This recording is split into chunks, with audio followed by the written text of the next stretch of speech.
रणनीतिकार, कठपुतली की चौकडीचा मोहरा? नरेश अरोरा नेमके कोण आहेत?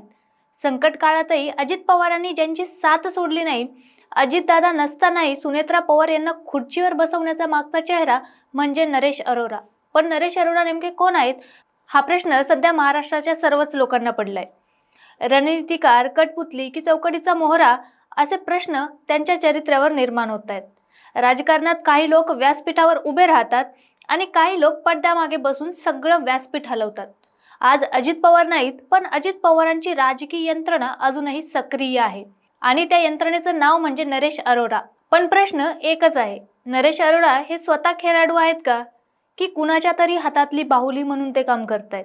नेमकं कोण नरेश अरोरा असं विचारल्यावर राजकारणातले चाणक्य शरद पवार त्यांना बोलले की मी ओळखत नाही. नमस्कार, मी पूजा आणि तुम्ही बघताय सत्ते पे सत्ता. म्हणजे थोडक्यात पण महत्वाचं, नरेश अरोरा हे राजकीय नेते नाहीत, पण अनेक नेत्यांची राजकारणातली भाषा ठरवणारे व्यक्तिमत्व ते आहेत.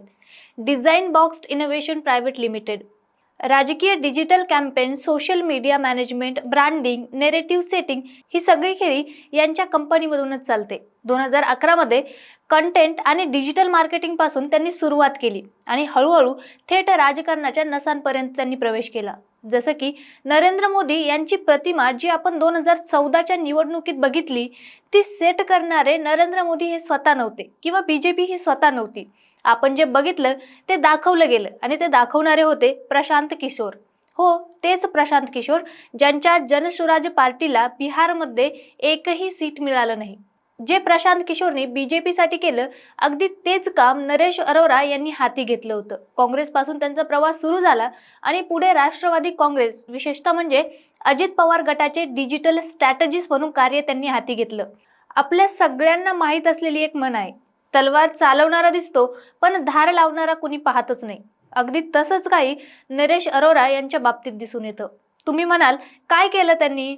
अजितदादांच्या ब्रँडिंगमध्ये किंवा त्यांच्या कार्यामध्ये तर गुलाबी ब्रँडिंग करून फक्त रंग नव्हे तर त्यातून संकेत देण्याचं काम त्यांनी केलं. अजित पवार गटाचं गुलाबी branding, poster, banner, social media सगळीकडे एकसारखाच रंग आणि एकसारखीच भाषा. हा रंग निवडला कुणी? तर नरेश अरोरा यांनी. राजकारणात रंग हा सौंदर्यासाठी नसतो, तो संदेशासाठी असतो. हा वेगळा गट आहे, हा मवाळ पण प्रभावी आहे, हा नव्या पिढीसाठी आहे, हे सगळं अचानक ठरत नाही. ते ठरवतो पडद्यामागचा मेंदू आणि इथेच नरेश अरोरा महत्त्वाचे ठरतात. सगळं सुरळीत चालू असताना पुण्यातल्या त्यांच्या ऑफिसवर क्राईम ब्रांचची धाड पडते. अरोरा यांच्या कंपनीवर आणि चर्चा पेटते, संशय व्यक्त होतो. पण त्या क्षणी एक गोष्ट स्पष्ट होते, अजित पवार मागे हटले नाहीत आणि त्यांनी उघडपणे नरेश अरोरा यांना पाठिंबा देखील दिला. राजकारणात कर्मचारी बदलतात पण इथे पाठिंबा ठाम राहतो. प्रश्न पडतो, एका डिजिटल रणनीतिकारासाठी एवढी ढाल का? कारण अरोरा हे फक्त कर्मचारी नव्हते, ते अजित पवारांच्या राजकीय युद्धातले सारथी होते. आणि आपण सगळ्यांना माहिती आहे की युद्ध जिंकायचं असेल तर सेनापतीपेक्षा रणनीती महत्त्वाची असते. अजित पवारांच्या निधनानंतर चित्र बदललं. अजित पवार गेले आणि राजकारणात पोकळी निर्माण झाली आणि लगेच नवीन चर्चांना उधाण आले. 2च दिवस झाले की लगेच सुनेत्रा पवार यांना उपमुख्यमंत्री बनवण्यात आलं. हा निर्णय कुणाचा? कुटुंबाचा, पक्षाचा की चौकडीचा? हो, चौकडी. राजकीय वर्तुळात कुजबूज आहे. आज नरेश अरोरा हे फक्त चेहरा आहेत, निर्णय कुणीतरी दुसराच घेतोय. आपण खूप गमतीने बोलत असतो की दोऱ्या दुसऱ्याच्या हातात पण बाहुली नाचते तिसऱ्याच्या गोटात. आणि असंच काहीतरी चित्र आहे. अजित पवार यांच्या निधनानंतर एक शब्द सतत ऐकू येतो की 4 चौकडी, 4 चेहरे, 4 गणित, 4 महत्वाकांक्षा. अजित पवार जिवंत असताना हा सगळा तोल त्यांनी सांभाळला. पण आज तोल ढासळतोय का?